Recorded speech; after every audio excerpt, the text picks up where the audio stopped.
Yes, sir. Thursday, September 2nd, Armani and Edwards, the bottom line on Woodward Sports Network. Ryan Armani, Braylon Edwards. I'm excited, man. My friend, how you doing today? I'm doing good. You know, this is, it's funny. I think I walked into our tri-corporation type of a studio setup, and I heard the song Home Sweet Home by Motley Crue, and then in one of my favorite rock guitar solos with Nikki Sixx, and I said, you know what? This is Home Sweet Home. So I'm excited, man. If that doesn't get you going on Thursday, I don't know what does. Let's switch the camera to the best angle of the day. These two gentlemen, Tom Mazawey and the Godfather himself, Terry Foster. Gentlemen? I just want to say I'm a little salty about being here today. Here we go.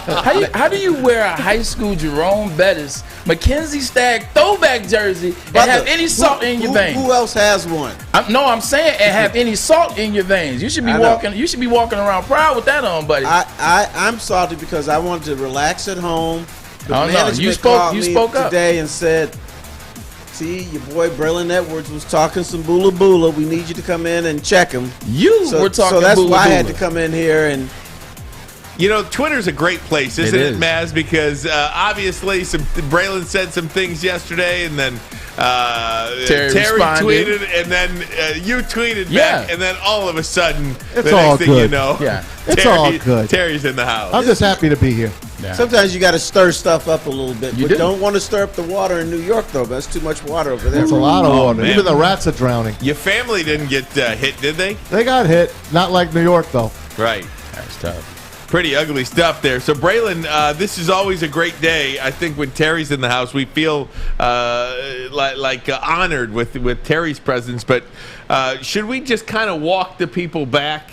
I think that's perfect. I think walk the people back a little bit and kind of naturally get into it, and then you let main man Terry have his day, his day and have his conversation. So if I could just set it up for you really quickly. So yesterday, or a couple of days ago, Kirk Herbstreit made the comment that Michigan football fans, it really doesn't matter to them. They don't live the rivalries like Ohio State does, like Penn State fans do. And they're talking about the fan bases here.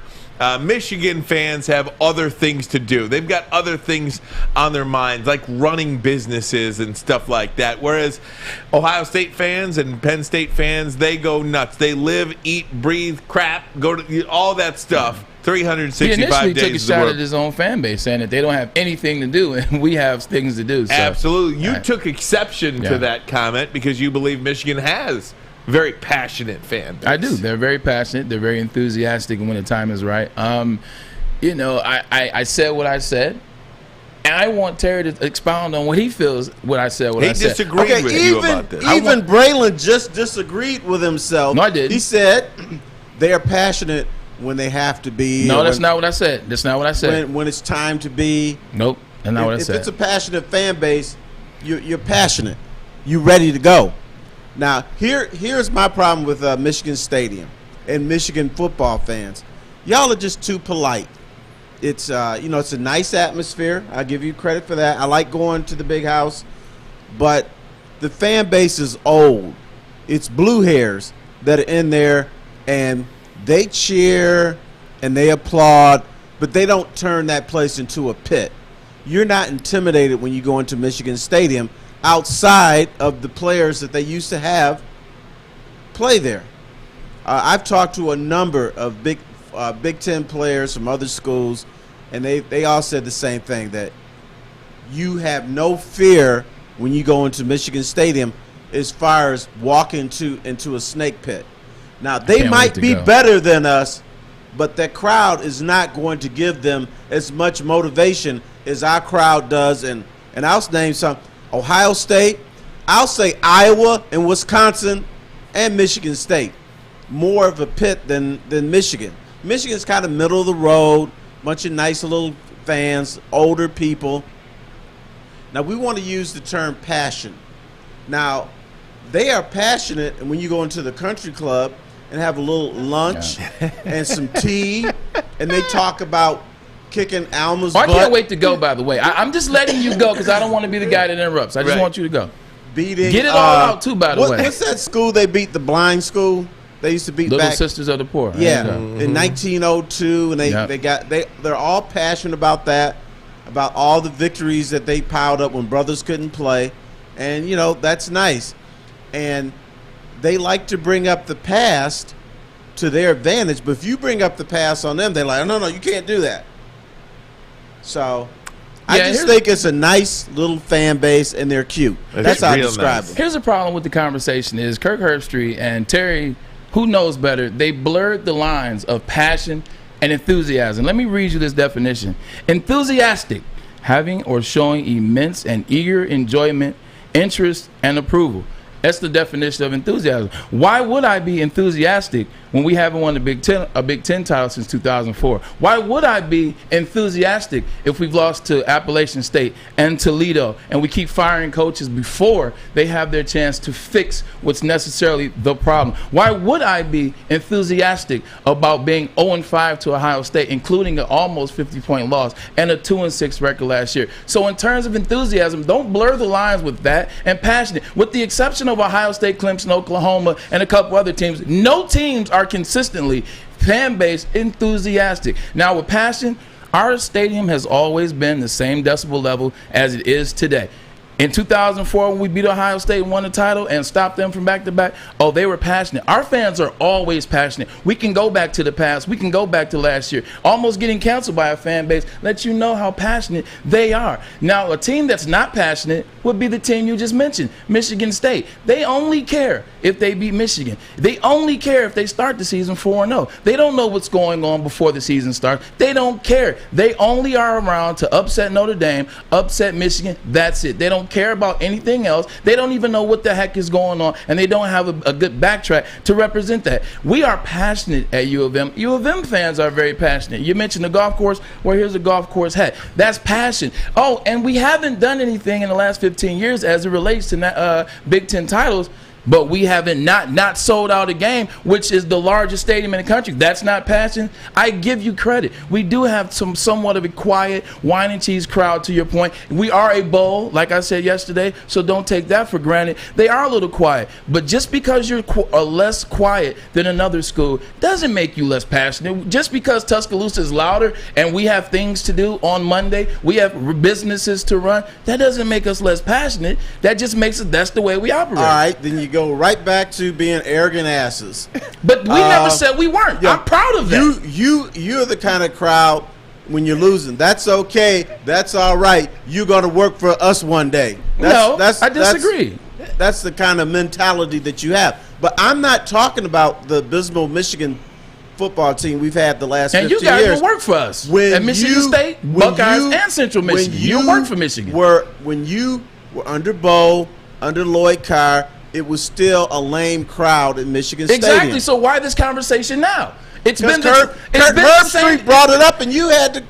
But I was correct, though. My issue isn't just with you. It's Ryan went, yeah, Braylon, you're right, man. I'm ready to go. But it's the truth. On the field but it is the truth. The definition. And even this guy from New York. Yeah, Braylon, the definition of I did not say that. Yeah. The definition of enthusiasm. By definition of enthusiasm was Ohio State. Were they enthused? The year Luke Fickell had. Were they enthused then? They weren't enthused. Well, you don't even know who the heck Clemson was before the last 6-7 years. Were they enthused the 30 years before that? No. Oh, excuse me, Woodrow Dantzler. So in the sense of what enthusiasm means, no, Michigan is not, and they haven't had a reason to be enthusiastic.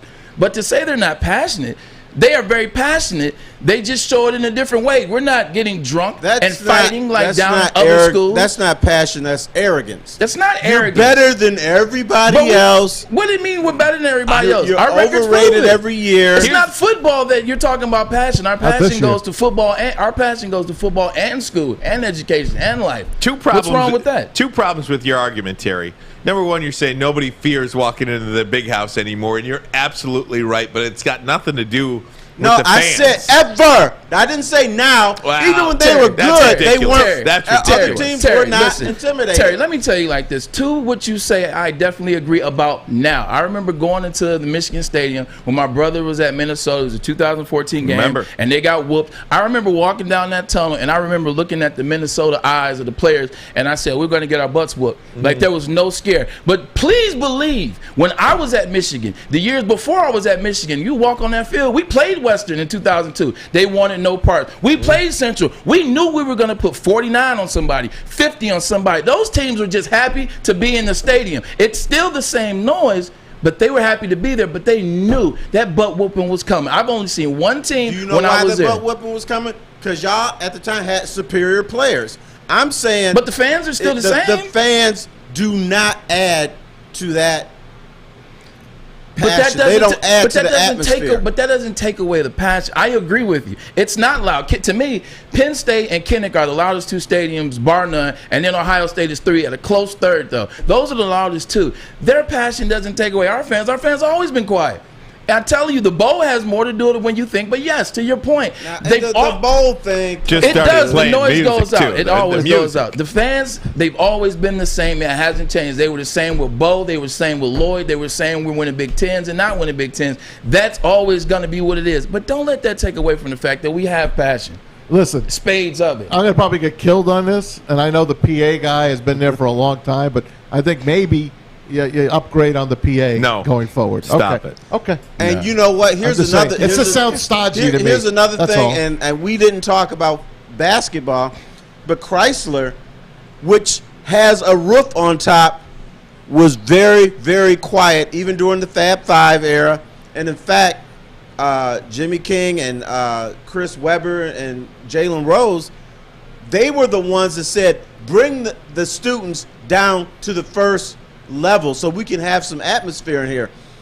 Even those players said that at Chrysler, it was like a morgue. And it's the same with the football stadium. I agree. Go ahead, The Ryan. football stadium, I got to get to a break. But the football situation, I think it is easy to be a whipping boy when your team sucks. You played two important home games probably in the last decade, 2 of them. So it's really hard to get we're going to talk college football in the next segment here, like the actual what's happening this weekend. When Braylon was playing, if they had Western Michigan on the schedule, that game was won already. We're sitting here worried about if Western Michigan is going to give us a game tomorrow or Saturday.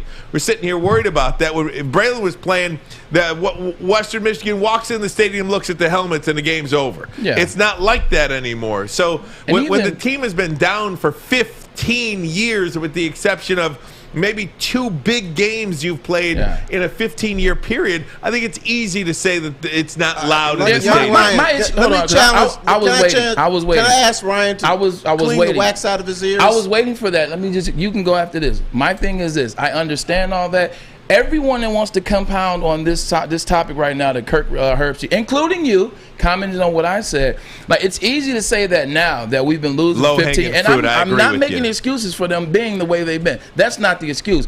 But when we were winning all those games, when we were challenging for the Big Ten, when we were winning the Big Ten, same noise, same level, but this wasn't a challenge. But now all of a sudden that we've consistently been at the bottom of the Eastern Division, not even the conference, the Eastern Division and the conference. True. Now it's easy to say, oh, it's not crowd, it's not loud, we aren't scared to play there, we never were scared. BS. All right. Low-hanging fruit. Terry, I'm going to get your thought. I want you to clean the wax out of your ears. I say this was even the case when y'all were good. 30-second pause. Terry will respond more. We'll get into the college football weekend. It starts tonight. Ohio State. Ooh. Big Ten game tonight. A lot going on. Passion. Oh, man. Here we go. Armani Love and having Terry on Edwards. the We show, got man. Terry and Maz here, too. Woodward Sports Network.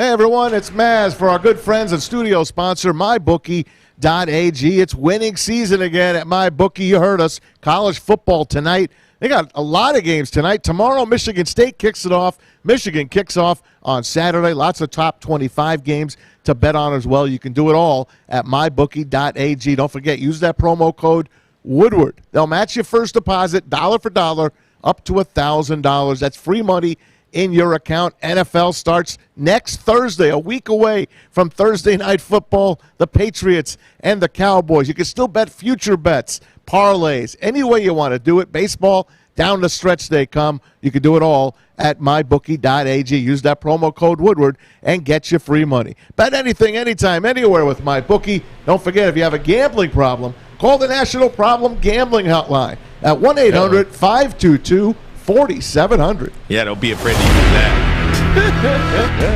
Hey, guys. So we're having a pretty passionate discussion, I think, about the Michigan fan base. A good one, too, though. It's very good. I think a very good one, too. And I think, Braylon, you and I agree that this is a low-hanging fruit kind of a conversation. It's really easy to beat up on a Michigan fan base. It's on both sides, when you've played, of course, you both agree. You're slappies. First of all, I'm not a slappy. I agree with you. I agree with some of those points. I agree with them. And I disagree with some. I'll give him credit. Yeah, that's not a slappy. But y'all don't listen. This was been the case even when Michigan's good. This is not a just Michigan is bad, now let's pile up on them. This is always Kirk Herbstreit could have said this 30 years ago. And he would have been absolutely correct as it relates to the noise levels. But to say we lack passion is different. You've seen the meme of the kid in 2015 on the infamous punt debacle in Ann Arbor. That's not passion. I was at the Cordell Stewart game. The infamous Hail Mary, Michael Westbrook, who's from Detroit. He went to McKenzie, the jersey that you're wearing. I was at that game. I saw my dad's jaw drop. I saw a silent ride home, which I only had never seen before in my dad. I saw a silent car ride home. I almost wanted to cry because I felt like he was about to. The passion is there. Don't compare enthusiasm, passion to noise. Like, if you want to have a loud stadium, you're not really going to get that consistently out of us. You'll get it in spades. 2013 Notre Dame, the stadium was rocking. That night game, stadium was rocking. The Ohio State 100th game, it was rocking. Even the Wisconsin game, 2018, we needed a big win. After the Notre Dame loss, we needed it. It was loud. It was a good atmosphere. It was a good place to play. Just because we aren't consistently loud like a Death Valley, like a Autzen Stadium in Oregon or Washington, those stadiums are tremendously loud. They got the Crown. You don't think that's a problem? Crown Stadium. You said what? You don't think that's a problem, though? One of Y'all the are problems quiet is when the game starts? One of the problems is you're not realizing the bowl shape. I'm trying to tell you, when you build into the ground, Terry, and then my you Lord. He don't like that. Stadium dynamics, I'm trying to tell you, stadium dynamics, they matter. I've played in that stadium. I'm trying to tell you. Even when it's loud, it's not that much louder than when it's not loud. Like, I'm telling you, that has something to do with it. Here's why I know Michigan is a great school academically. Y'all come up with all kinds of excuses about why things aren't the way they should be. That's right. You're the talking bowl, about the apple orchard. And in Oregon, they got that crown in the field. You know, yeah, I know. It's in the middle of nowhere, and the stadium goes up. Why do you lose at Iowa? Because of the pink dressing room and all that kind of stuff? I never lost what I did. So you mean 107,000, which is what it seats, and then once you include the media and everybody on game day, it goes up to 112, 115 is, I think, the record, the Notre Dame game that I speak of.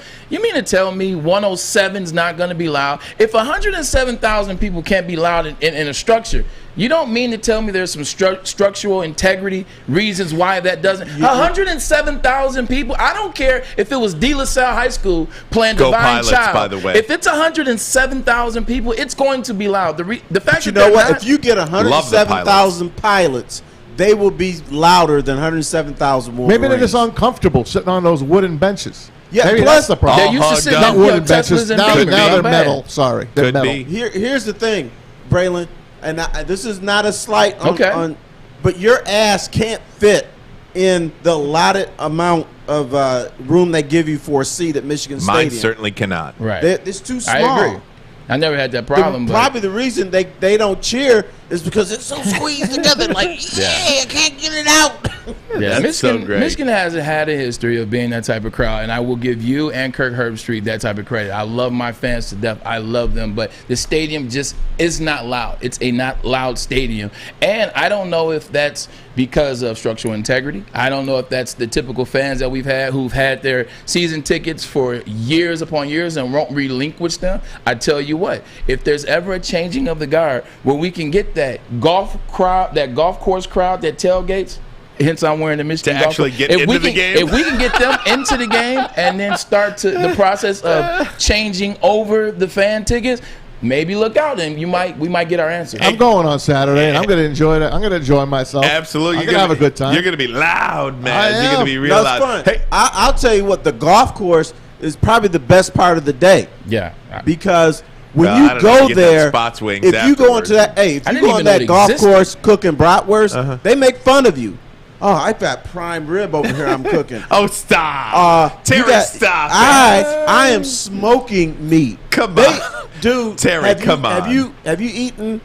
I've never heard success be. I never heard success be punished as much as people that don't like Michigan fans. Oh, let me tell you. I'm just saying. Yeah, I am arrogant because my credit score is 800 and That I'm sitting on doesn't this. classify as passion. That classifies as we're badasses on the grill. That's what that means.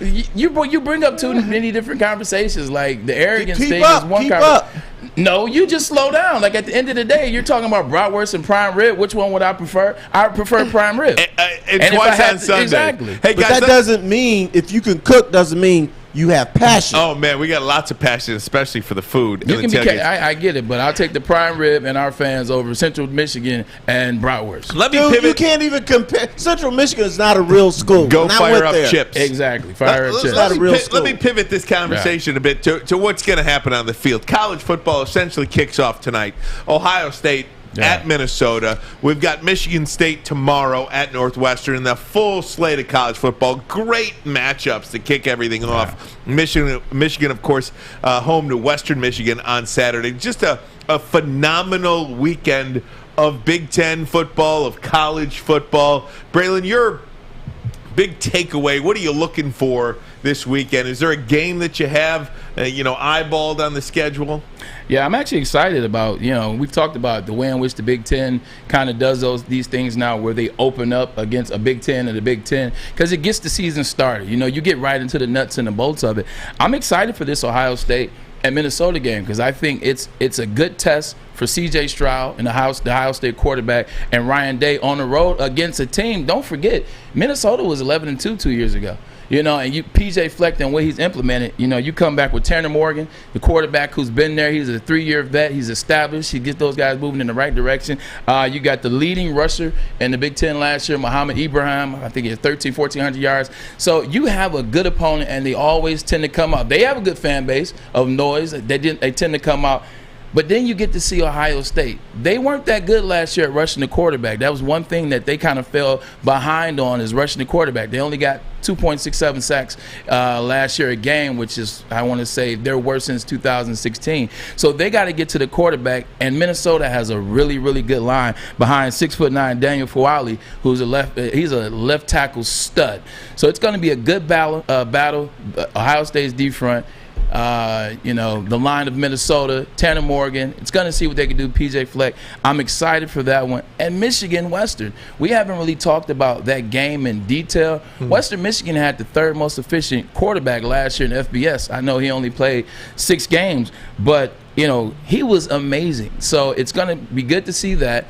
2 interceptions, only 6 games. They have a good firepower of offense. It's going to be interesting to see, can Michigan protect K. McNair? Can they protect him and get the identity going with Hassan Askins on the running game? Yeah, I have a critical question for Mr. Edwards here. As a former player, I hated seeing Michigan against the Citadel or Michigan's Fordham or whatever. But do you need those games to prepare yourself to be a better team when you play Minnesota, when you play Michigan State? Is it asking too much to start the season against a Big Ten team and have a quality performance in that game? I think for a team like Michigan, a team that's been struggling over the years to find consistency, to find their identity, I think a game like this against Western actually works in their favor. It allows you to see, how can we protect Cade McNamara? Let's get Bell involved. Let's really get the ground game going. Aiden Hutchinson is back, so let's see him and Aboja get to the quarterback, and it gives you that game to kind of prep. Now, if I'm a team like Ohio State where we just keep reloading, Clemson, I'm Oklahoma, I'm Georgia, I'm Penn State, Wisconsin, these teams No, I think they should come out firing on all cylinders. Like you see, Wisconsin's playing Penn State. Ohio State's going to Minnesota, which has been a pretty good team for the last 2 years under Coach P.J. Fleck. So it just depends on what type of team it is. Remember, Michigan opened up against Florida 2 years in a row in the last 6 years, as well as Alabama 1 year, 7 years ago. So they have had that opener to go after it, but I don't think they're in a spot that they can play that game right now. Big weekend of college football, including a top 5 matchup too. Georgia and Clemson going at it on Saturday night. That's an amazing one. That's a beauty. You've got number 1 Alabama, number 14 Miami going at it. That's the game. Wow. Penn State, Wisconsin, 19 versus 12. I mean, there's a lot going on in college football. I am going to make I'm going to ask you guys a question, because I think if it was ever to happen in the near future, this is the year for it to happen. I will tell you what that is. We'll do that 30 seconds from now. Armani and Edwards, Woodward Sports Network. Tony is a third-generation logger that has a simple, practical approach to life and work. That's why his Coast DX342 knife is perfect for him. The stainless steel blade is rust-resistant and made for all-weather use. And the double roll-lock safety ensures that it will never inadvertently close when he doesn't want it to. That's why Coast is trusted tough. Want tickets to the Lions home opener against the 49ers? Well, Here's how you get them from Woodward Sports. Use hashtag #ManChillOut. That's one of our favorite segments. It's actually Ryan's favorite one, where we talk about something that we think is preposterous or ridiculous, and we say, man, chill out. Chill out. Make one of those videos on Twitter, IG, Facebook, and send it in to Woodward Sports, at Woodward Sport, and then or at Bottomline WSN. If we like your video, if you make the cut and you become the winner, we will give you tickets. Keep in mind, all videos need to be received by September the 9th, Friday. It's because we love you. Love that. All right. Here we go, guys. College football kicks off in full effect tonight. Ohio State goes on the road to take on Minnesota. I think this is one of the most intriguing college football seasons that we have had in a long time. And I'll tell you why. If you look at the big guns, I'm talking about Alabama, Ohio State, Clemson, these teams have been dominating this college football landscape for an awful long time. If you want to throw Notre Dame into the mix, they've made 2 college football playoff appearances in the last 3 years. Do it. All 4 of those programs are going to start first-year quarterbacks. They all lost their quarterbacks to the NFL draft, and now they will reload essentially with new players. In a couple of cases, they'll do so with true freshmen. I am in no way indicating or saying that these quarterbacks are not good or cannot play or won't just step in and be dominant like we expect them to do. But to expect an 18, 19-year-old kid to come in and replace Mac Jones at Alabama, I think is expecting a lot. To expect this Ewers, I don't even know how to say his name, but I will tomorrow after the game tonight. I'll know how to say his name tonight. This Ohio State quarterback to come in, and this $1 million quarterback that they got at Ohio State. With his free truck, of course. With his free truck. Yes. I mean, will he be able to just step in and be as good as the year before in Justin Fields? So intrigue is the word I use for this college football season. If there was ever a year for a team not named Alabama, Clemson, Ohio State to just have a cakewalk to the college football playoff, I do think this is the year. Yeah, I think it's the year for certain teams. I don't think Ohio State fits into that category. C.J. Stroud as well as Ewers. Like on that team in in Columbus, they've revamped. Like they have a veteran defense once again. They have guys on that defensive line that are going to be drafted in the first and second rounds. It was a down year for them, but 2.67 sacks a game is a down year for them. It lets you know how good they are, how good they are going to be returning. They got Chris Olave, who's arguably, I think, the best receiver in the country on the outside, as well as Morris, who Mel Kiper has ranked as the 14th best player in this upcoming draft. So you have 2 studs on the outside. So I think with C.J. Stroud and Ewers, It's not really that hard. They're only stepping into a situation that's going to be the same thing every other quarterback at Ohio State that's had success has done, from J.T. Barrett to, the list goes on, Terrell Pryor, et cetera. So I don't think that'll be in their downfall for them. Oklahoma, it's the same thing with Spencer Rattler. We're not necessarily sold on him, but we're sold on the program. They've been in the Final Four, two times? 2 Heisman Trophy? 3 years. 3 times, correct? They've had 2 Heisman Trophy 3 years quarterbacks. since 2015. 4 years since 2015. 2 Heisman Trophy quarterbacks, so they essentially are asking him to step in a role that's very familiar to them. Now, I would be interested in Notre Dame and Clemson. Like, their step up slightly different because they're not necessarily promoting a lot of that and talking about how comfortable they feel in that. So those 2 teams, yes, but Ohio State and Oklahoma and Alabama, Brady Quinn told us that Bryce could win the Heisman Trophy twice. He reminded him of Russell Wilson is locked and loaded, and their defense could be even better than it ever has been, along with some offensive studs. So I don't think so in those 3 schools, but maybe Clemson and Notre Dame. You know what bothers me, man? You just said it. You said the name, Oklahoma. How many times have they been in again? 4 since 2015. How did the Big Ten let them get away? I mean, why would they be an SEC team?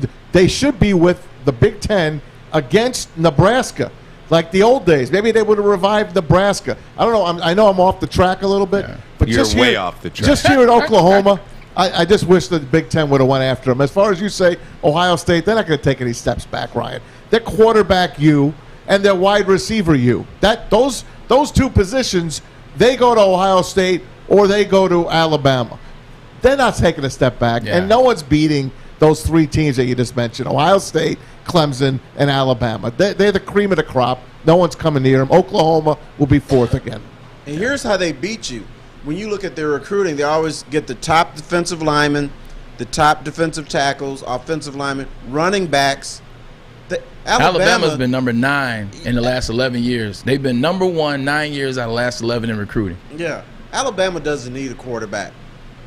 And even Clemson, when they lost to Notre Dame, I think they still scored 40-something points with the backup quarterback. It was a double overtime game, 42-40, I believe, or something like that. Without Lawrence, by the way. Without Lawrence. Again, I'm not saying it's going to happen, but if there was ever a year for Alabama, Ohio State, or Clemson to get picked off and not be in that college football playoff, it just seems like they've had a waltz right in, and everybody's It's going to happen one year. It's going to happen one year. You're going to say, damn, Alabama lost 3 times this year. What happened?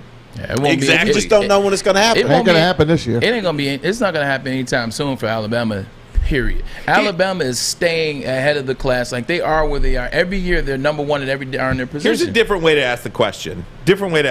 Is what's happening in college football good for the game? Where Alabama, Ohio State, and Clemson just kind of have this cakewalk. And I'm not saying cakewalk because it's not like they skirt any competition. They're not saying, no, I'm not playing you. I mean, their schedule is really tough. They're not Floyd Mayweather. Right, they're not Floyd Mayweather, but they just are better than everybody else. I mean, I do think college football is better when the big names and you do have a dominant team like Alabama, but at some point, does there need to be some sort of turnover, at least a little bit, for you to be excited about the sport again? I love college football. I don't want to say it like that, I'll tell you what, one of the things, I'm a different guy. I love dominant teams. I love watching do them play. too. But what if you have multiple dominant teams? What hurts my case, I want to see an expansion of the college football playoffs. How can you justify it when Alabama beats somebody in the semifinals by 25 or 30 points? I would like to see, you mentioned Notre Dame as one of those elite teams. I don't think they are. Because when they get there. Same with Oklahoma. In Oklahoma, yes. Same with Oklahoma. But I agree with you. I agree. They're champions. I agree with you. When they get there, get there, but man, it's rough when they. Yeah, but they get there. Like at the end of the day, but when you get there and get your butt kicked, do you really belong? Consistently getting there, you can consistently add players. One of the reasons why the domination has happened is because the teams that are good now, they've had success at the right time. The social media the social media, the internet, the viral phase, the things of that, how much you can grow your brand on the internet, how much you can grow your brand through social media. These teams have been winning and growing with the social media content. Oklahoma's been winning since social media has been big. Georgia, Alabama, and the list goes on. Ohio State. So it's easier for them to continually get athletes. It's easy for them to continue to get 5-star recruits, so they don't have to rebuild. They can just keep reloading because cats see it in high school. It's like, I want to go there. I see them. I see the representation consistently on TV, on social media, on viral videos. Yeah, but again, Terry, and you kind of mentioned Notre Dame, getting to the college football playoff, and Oklahoma does the same thing. But when they get there, they get smoked. Essentially, every college football program in the country is playing now for that 4th spot in the college football playoff because of the dominance of Ohio State, Clemson, and Alabama. And is that good for college football? But the only way, maybe that is good for college football if you add more spots. If you add a Cincinnati, you've got to go to 12 teams in this thing because Cincinnati, 12, 16, you name the number. But Cincinnati has to be able to play for something if they run through their schedule. Yeah, but if you need an at-large team here and there. And they keep trying to get in that large bid, and you'll hear the guys that don't make it in, like the Washington coach. Then you have USC's coach Clay Helton, and you have Harbaugh. You've had some of the coaches that haven't made it in, so they want more teams. They want you to ad-lib for more teams. The guys that keep winning don't want it. They like the system the way it is. The Kirby Smarts, the Nick Sabans, they like the Lincoln Rileys. They like it the way it is. At the end of the day, you got to beat the team that's going to be there. It doesn't matter if you add all these type of. How many times have you seen the national championship in basketball due to the March Madness that you didn't want, that you thought that it's like you the matchups. It's all about, it's like boxing. It's a matchup. One of the differences though between football and basketball is you are so thrilled if your team gets to the Final Four. I never understood that. Really, to be honest with you. Oh, your team makes it to the Final Four. Great, whoop-de-doo. Did we have parades for the Detroit Pistons when they made 6 straight Final Fours? Here's a good question, Terry. Here's a good question. In 2005, we saw what arguably, to this day, they call the best national championship game, at least in this era. Obviously, Maz is a little older, Terry a little older. You guys can have a difference of opinion, but they call the USC-Texas game. Yeah.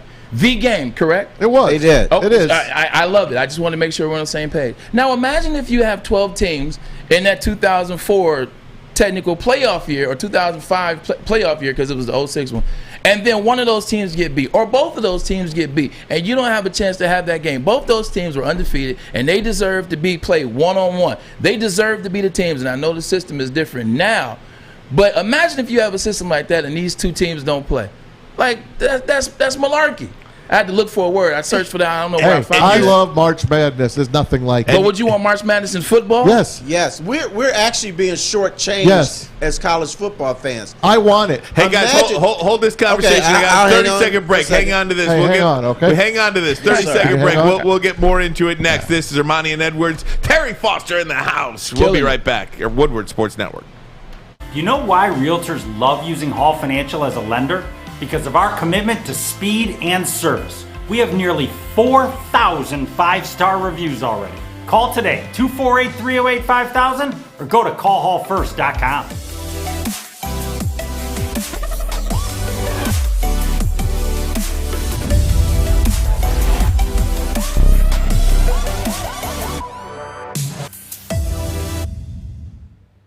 Hey, everybody, it's Maz. For our good friends at Legacy Partners Insurance, everybody needs insurance. Nobody wants to shop for it, so why not let Legacy do it for you? A local insurance agent that knows the local insurance market. They're independent, so they get lots of quotes for you and let the carriers compete for your business. They shop between 7 and 10 carriers for personal, over 50 for commercial accounts. They've been doing it over 100 years, so they know what they're doing. If you haven't had your insurance checked, believe me, it went up. It costs you nothing to go to legacypartnersins.com/Woodward Sports. Fill out that information. Let someone from Team Maz get you hooked up. If you want to make a call, you can do that as well. 586-209-4106. Legacy Partners Insurance. Tell them the bottom line at Woodward Sports sent you.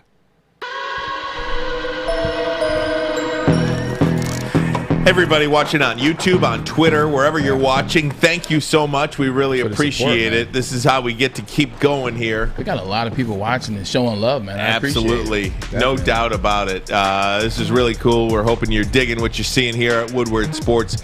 Guys in the morning are killing it. And, of course, in the midday show, of course, Neil Rule. Big energy. I'm telling you, Neil Rule, Darren McCarty, our guy, man. Is there anybody better than D-Mac? I mean, that guy's great. Joik was out today, man, but Joik is dialed in, brings it every day. Yeah, his segment yesterday was pretty good. You want to dive back into this college football. We're just talking about, how great it would be, how good it would be for college football if we got some more teams involved in any sort of playoff to just be in the mix, kind of like a college basketball tournament at the end of the year. Terry, if you want to pick it up from there, you said you feel we're being cheated. We are being shortchanged as college football fans, and you don't even have to go as deep as the playoffs. Imagine it's August 2034, whatever, and I say to Braylon, USC, Washington, Michigan, Alabama, Clemson, Oklahoma. Who's going to win the national championship? And Braylon goes, duh, I don't know. Today, if I can ask Braylon that same question, he's either going to say Alabama or Clemson. Or, I ask you, Ryan, who's going to win the national championship? And you go, duh. Alabama, Clemson, or Ohio State? One of 6 teams could win it. But we've always, it's been that way. No, it's 2 teams that could win it. But it's been that way, if I'm being honest. That's not new. It's been that way since 95 when you were talking about it's Florida State or Florida, and then it moves into the era where it's Miami, then it moves into Ohio State snuck one, but it moves into the area of Miami, then it moves into the era of Oklahoma and USC, then it moves into the era later on what Ohio State wants, and now it's in the era of Alabama and the shadow of Alabama since 09. It's always been 2 or 3, 4 teams, even starting back then. The only difference is we didn't have a playoff to mask it. It's been the same way since back then. But it was at least different teams, and I'm just saying you're being shortchanged. USC, it was USC, Miami, Oklahoma every year back then. Every year. LSU was a surprise, and Ohio State was a surprise. Listen, do you not love March Madness? Answer that question. I love March Madness, but what happens is every team could win. We get so greedy and so hungry, we forget about the athletes. Like, we keep adding games. Now what's next? The athletes are going to play 17? Athletes are making money now. 17 games in college? I do not care about the bowls, actually. Just name the games by the bowl games. 17 games in college and a college workload and a potential NFL with 17 games or more. You're playing 17 games in college and having a workload? They don't care. Nobody cares about that, though. I care about the kids. No. You do. Braylon, you're getting paid now. You don't need to work. You're getting paid. Your job.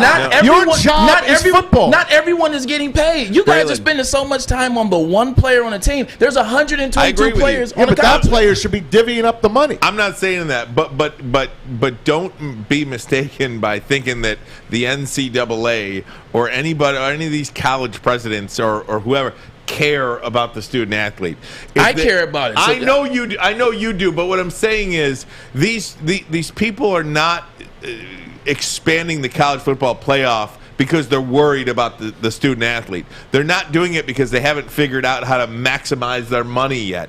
Because if they cared about the student athlete, they wouldn't have a basketball player go to the West Coast on a school night, play a game at 9 o'clock, and have them fly back that night and go to class the next day. Yeah, I understand that, and I agree with that, but I simply was saying he brought up, Terry and Maz brought up expanding the playoff, which added more games. They were being greedy as a fan base, and I'm adding the element of what about the players? What about now? This is more games. These are more injuries. These are more thought process as I'm in school, as I am a student athlete. All you would really need to do is add 2 more games to the schedule, and that's really all you would need to do, because you could get rid of the college. Right. You can get rid of the conference tournaments. Absolutely. So 17 games in college. No, it would be 17. My point 15. wasn't expansion, even though I want expansion. My point is, what if we started the season and I asked you guys who's going to win the national championship, and you didn't know? Well, Clemson and Georgia play the first week of the season.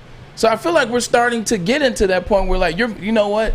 We're putting you guys against each other. I want to see you two guys against each other so you guys don't get to fluffily walk until 13-0 or 12-0. Clemson and Georgia, first game of the season. I just think we need more things like that. They maybe need to look at the list. Hey, if we think these people, preseason are going to be 1 through 25, we need to match some of these teams up every year. They need to have a consistent, a 1 plays a 9, a 2 plays a 5, something like that, so you can say, hey, you know what? But that's where your alliance comes in too, right? But if you ask the typical college football fan who's going to win that game, Alabama, every year. They'll say Georgia will beat. They'll say Clemson will beat Georgia because Georgia's going to choke on it some way, somehow. So it's going to boil down to Alabama and Clemson.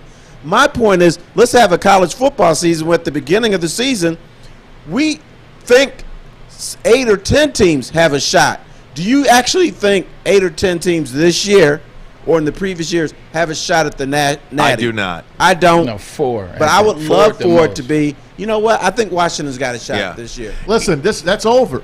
NIL has eliminated 90% of the NCAA college teams because where are the kids going to go? They're going to go where they can make the money. Are they going to go to Georgia Tech? You think Calvin Johnson's going to Georgia Tech now if he's going to make money? No. He's going to go to one of the other schools that is going to pay, where he's going to get his face on TV. And they're going to hit that, what I told you about, the 4 million club. 4 million eyes on a game at a time. But I think that actually helps at school like a Georgia Tech. Maybe not Georgia Tech, but even like a Georgia Tech. Because now people that graduate, for you guys to talk about us having things to do at Michigan, for people that are sponsors and boosters, they can be sponsors and boosters at a BYU. They can be sponsors and boosters at a Fresno State. A Western and now Michigan. They can incite players to come here. If you come here, we have this, this job thing set up for you, or you can make some money. Now you get a bunch of class guys like, hey, you know what? I don't have to go to Alabama and fight. I can go to BYU where I'm guaranteed to make $200,000. Right. So now you're almost inciting players. I think it actually tips the scales. And we forget about the kids that can make $500 or $600 a week. That's still big money for a college kid. Yeah. We only think about the one guy that can make $1 million or something. But if you're saying that's tipping the scale, if I can make some money at Georgia Tech instead of going to Georgia, I think I'd go there. Tips the scale. Look at this. I opened up something I didn't even know I did. Know. We, during the course of this conversation about college football, we've gone from tell me about the college football weekend to expanding to the playoffs. to show me the money. Right, to show me. Hey, we got Chad on YouTube. He brought up a pretty good point here. What did he say? Why can't the Big Ten, ACC, SEC, NCAA players handle a playoff when the kids from Wayne State, Tiffin, and all of those in the GLIAC are doing a playoff? How many games are they typically playing per season then? I don't know. I'd have to look at that. I think the year that Joik didn't play for Wayne State that year, but I think they ended up playing 14 games. Oh, 14. Okay, well that's what 15 games. But that's what they're essentially doing now. I wasn't saying that's a lot, but 15 games is what it takes to win a national championship. It's 12 games. You got to win your conference. That's 3. You got to play a playoff. That's 4, and you got to win it. That's 5. 15 games is what it takes. I was saying don't expand that to 17. 14 is fine. 15 is fine. Find a way within some type of structure. Then let's do that. I think you can clearly do that. Keep it at 15. I want a playoff. Play less games. I want a playoff. You can clearly do that in just get rid of the preseason games. Max 15 games. Yes. I think you can do. I agree with that. Max 15 games. Okay. Look at us getting together. I'll buy in on that. Getting along. Yeah.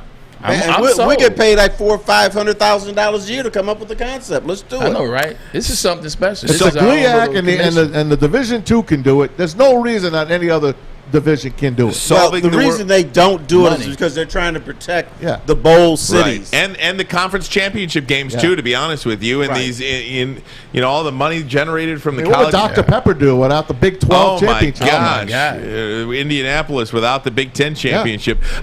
Solving the world's problems here as it relates to sports. Bonnie and Edwards, Tom Mazway, Terry Foster with us, guys. If you want Lions tickets, Braylon let you know earlier in the day. Go to our Twitter page. We want you to submit the best man chill out. If you don't know what the man chill out is we're referring to, we want you to do it. We're about to show you. We will show you next. This is Armani and Edwards, Bottom Line on Woodward Sports Network. Welcome to the Call Sam Chopper Shop, where you can win a custom-built chopper while helping our veterans at the same time. Watch as the Bad Pig Custom team turns this bike into a one-of-a-kind classic chopper. And when it's finished, we'll be donating the bike to Volunteers of America Michigan to raffle off in support of our vets. A great cause to give back to those who've given so much. Watch for Call Sam Chopper Shop episodes on our social media channels and get your raffle ticket today at callsam.com/Chopper Shop. Bottom line here for Northwestern Tech. Start a new career in an industry that is always essential, the heating and cooling industry. Learn more today by visiting northwesterntech.edu. Ryan Armani, good music right there. Braylon Edwards, Tom Mazaway, a.k.a. Maz. Uncle Maz. The godfather of Detroit sports radio, Mr. Terry Foster himself in the house. I think someone else has that name, don't they? Yeah, somebody else Someone else has that Godfather name. Well, it's T. Foss right there, man. He's our godfather. That's T. Foss. He's our daddy. T. Foss is our daddy. I ain't going that far. T. Foss is this. Hey, guys, this is one of the most fun segments we have, I think, where we call people out for doing things that we do not like. And it is time now for Man Chill Out. Do you think it's funny? Chill, Daddy. Pack your bags, get the hell off. Now, do you understand what you did? Daddy, chill. What the hell is even that? All right, we have a visitor in the house here today, so we are going to give the floor to Mr. Terry Foster. I'm down with that. All right, I'm going to do a little bit of an about face. Mine is not going to be a man chill out. It's going to be a woman chill out. Ooh, look at you. They can chill too. My wife, who I call Dr. Fauci, she's all into COVID. Every year around September, October, I get allergies.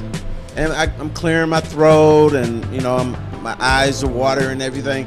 So, like clockwork, September comes and I'm like, oh man, I got the allergies. So when I get it this year, my wife, Abby, Dr. Fauci, makes me go take a damn COVID test. So I had to go to this fire station in Pontiac. She set it up. So they put this thing up my nose and everything. And so she's trying to text me every 5. What's wrong? Are you okay? You okay? Do you have COVID? I tested negative for COVID. I said, girl, there we go. I get this allergy every year. Woman, chill out. Yeah. There we go, baby. That's how it's done. Right there. That's how it's done. I love it and I agree because around the same time every year, when it starts to cool off and I golf more, pine trees and golf courses kill me. So I have the same thing where I'm sniffling and I get the itch in the bottom of my nose. So I get you 100%. Here's the best deal for that though too. If you take an allergy medication and it works, you're probably good. Exactly. I take Zyrtec every other day. Maz, you're up. Let's keep it in the back of the house here, right? My man chill out goes to none other than Jake Paul. Yes, Jake Paul, who just won his Showtime boxing match against, I think it was it Tyrone Wheatley? Who was he fighting? Who was he fighting? Lamar Woodley. Lamar Woodley. That's right. Lamar Wheatley. He picked himself up a couple of $1 million plus all the extra money he makes on YouTube, Instagram, or whatever. He just keeps piling the money. But man, chill out, Jake, because he has just called out none other than Tim Tebow. He wants to fight I pay to see Tim Tebow. I watch. $99 See, I'd pay. That's why this type of boxing is prevalent. We keep talking about it. I would definitely watch that. But what? Fight a boxer, Tebow. I'm taking I'm taking Tebow. This celebrity. Everybody wants to fight Tim Tebow, so he'll just go away. I'm taking Tebow. And he's a lefty. He's never prepared for it. I got Tebow. I'm taking Tebow. He hasn't even tried to box. Doesn't matter. Tebow. Jake Paul, pick on someone your own size. Pick on a real boxer. Jake, chill out. Ooh.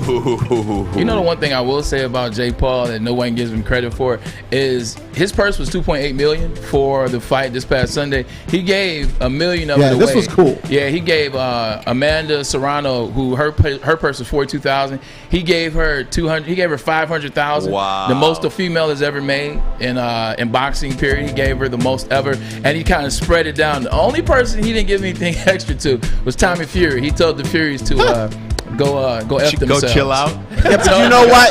Do you know why he gave them that money? Because he knew he didn't deserve it. So that's why he was able to Plus, he made a lot more on that on the back end. Yeah, but I think there's still some good stuff. It is. This celebrity boxing genre, though, has an audience. I'm one of for them. sure. Bring back Danny Bonaducci for crying out loud. Fine. No, Celebrity boxing. that was bad. Where's Craig Williams? I'm ready, man. I'm next up. You're up. I actually had a man chill out today that I was gonna say, and then we talked about it a little bit yesterday. But something even better came up. My main man Jerry Jones down there at Jerry's World. He had this to say as it related to Tony Romo, his former quarterback and his only son. Jerry Jones said that Tony Romo is a first ballot Hall of Famer if it were up to him. And keep in mind, Jerry Jones is a Hall of Famer. So this is one Hall of Famer trying to bring in another one. Let me tell you like this, Jerry. I appreciate your love for your son. It's very endearing. It's very beautiful. But an individual who only had a span of 7 years as it related to quality football. In that span, 2012, he had his most yards ever, 4,900. 2007, he had his most touchdowns ever with 36. I actually was at the Pro Bowl with him that year. And in 2014, he led the league in efficiency and QBR. But other than that, you saw a string of blunders, including his very first play we ever saw him as the PAT debacle in the wild card against against the Seattle Seahawks. Also, you saw him with the infamous Terrell Owens when they won the NFC. He got a bye week, and Terrell went down to Tijuana and missed practice, and then it was my quarterback. That's my quarterback when they lost. Tony Romo has 2 wins in the playoffs in a 12-year career, including the quarterbacks that will possibly get into the Hall of Fame around his era. Eli Manning should get in. Phillip Rivers, you've been arguing, is he going to get in? And he has way better numbers and playoff wins than Tony Romo. Big Ben, Aaron Rodgers, etc. He's in the class of these guys. Tony Romo's not going to get in. The only thing of note that Tony Romo did that was Hall of Fame worthy is get into the Daisy Dukes of one Miss Simpson. Ooh. So to Jerry Jones, talking about his quarterback, talking about his son, I say, man, chill out. Chill out, Tony. But you have to understand, the Dallas Cowboys, the most arrogant organization in all of professional sports. Today. They are the Michigan Wolverines. They are. No, NFL. it's not even, no. I'm rooting for Tony Romo to get in one day. Great But why broadcaster. though? Like, here's the difference. Tony Romo had a similar career to, let's say, like a Calvin Johnson. I mean, well, Calvin's numbers were way better, but in a 12-year run and a 9-year run, you compare the numbers, and he had 2 playoff wins. Calvin had none, but Calvin was able to get in with no playoff runs because he didn't take the blame or the credit from a media standpoint of a win in the playoff. And the quarterback position, they get the credit and the blame. If you only win 2 games out of 12, you're injured in the big moments, you make the biggest mistakes. I can't put you in. I just can't put you in. Undrafted free agent. I don't care about the journey. Worked his way up. I don't from care a about the point journey. After touchdown holder. It's not the Bill journey. Parcells finds him. The guy does a great job. He's still the highest rated passer to not win a Super Bowl. Had 10 great years. Led the NFL. Not 10 great. 8 out of 10 great years. Great. Leading the NFL. In interceptions as well. And now look at him as a broadcaster. The best. Phenomenal. He's a phenomenal broadcaster, and I love him. His energy is like no other. Like He's not. Guys, he sounds like a child Whole on the different air. conversation. I My thing dig is, him. Tony Romo doesn't deserve to be in NFL Hall of Fame. He just doesn't. Not first ballot. He doesn't deserve to be in it. I don't like that first If you're not going to put Herman Moore in it, you're darn sure not going to put Tony Romo Then put in it. Herman in with them. I don't like that first ballot stuff. Either I don't you're like a it, Hall period. of Famer or you're not.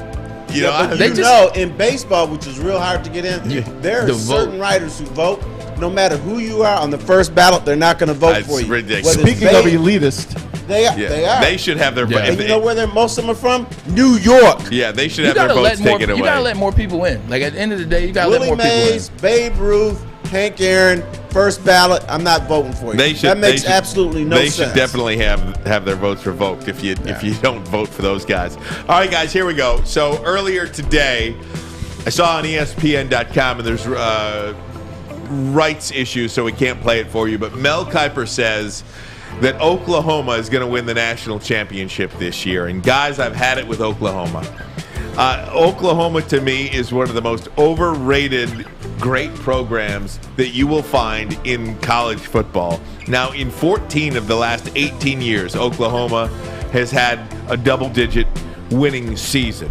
They have made the college football playoffs 4 times in the last 6 years. However, never getting out of that semifinal game. They've never got to the college football final because they get whooped every year in the semifinal.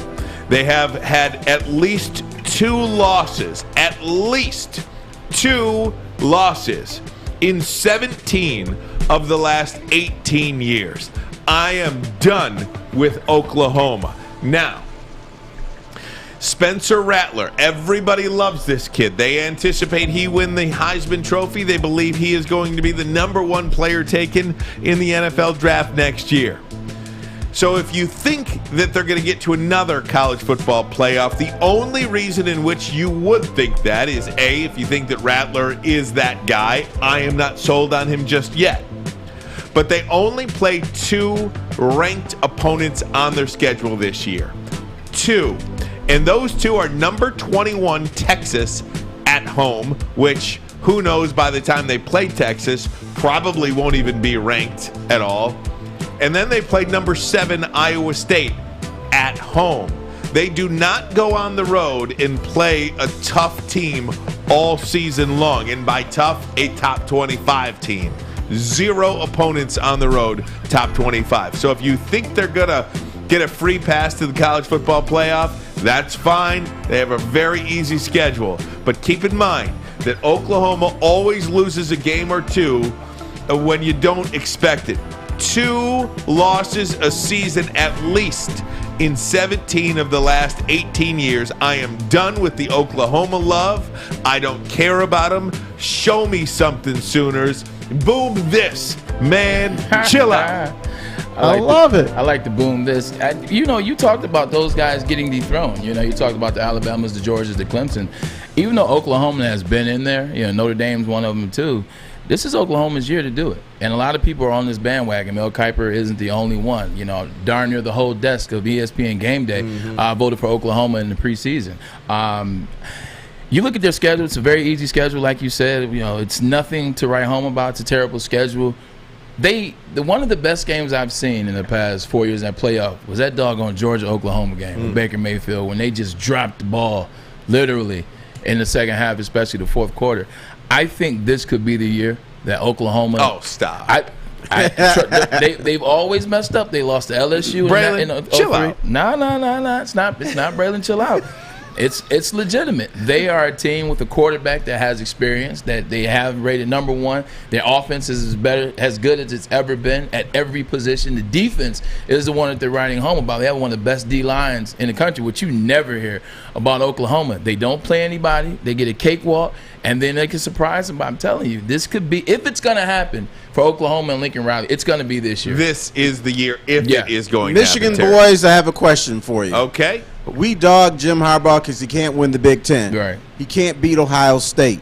Blah, blah, blah, blah, Michigan blah. State either. Or Michigan State, yeah. He's got that's a better a problem record against too. Michigan State, so he can beat them. 3-3. Not last year. If Michigan were in the, whatever it's called, the Big 12, Big 12, Big whatever, would Michigan be Oklahoma, where they would make some semifinals, maybe get their butts kicked, but would they be that team that Yes. would at least make a semifinal? That's pretty good. Yes, So- I think they would be. Hey, can we take top of the hour? I gotta just take a break. Can you stay, Terry?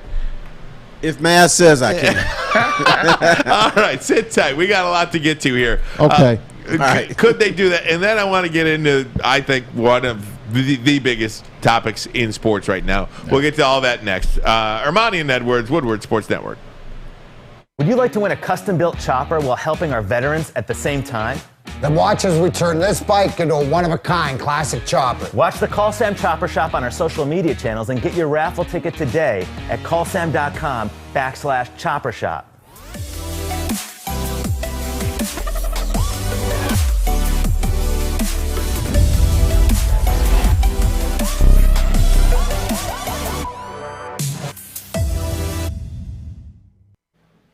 Hey, Levels in Centerline is now open. Come experience the next levels in cannabis on Sherwood between 9 and 10 Mile. Download their app today. Start collecting points so you can level up.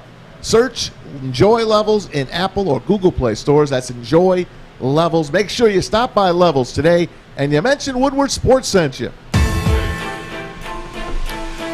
All right, top of the hour here. Thank you for watching, listening, however you're consuming Woodward Sports Network. The bottom line, we certainly appreciate your participation. Terry, you asked a question before the break there about if Michigan was in the Big 8, Big 12, whatever you want to call them, would they be Oklahoma? Would they have multiple appearances in the college football playoff, and would they just get smoked every time they were in it like Oklahoma has gotten it? And I think that's a very fair comparison. I don't from the standpoint that Oklahoma, and it goes back to what we've talked about, it's identity. Michigan hasn't had an identity. Oklahoma has an identity. Their identity is we're going to have, it's kind of like Ohio State. We're going to have great weapons on the outside. We're going to have a running back that transfers from Georgia or one of those schools, maybe even Texas. And then we're going to go get a JUCO transfer quarterback or a quarterback that saw some time in a big school and bring him into our already high-powered offense. Kyler Murray, Baker Mayfield, Jalen Hurts. From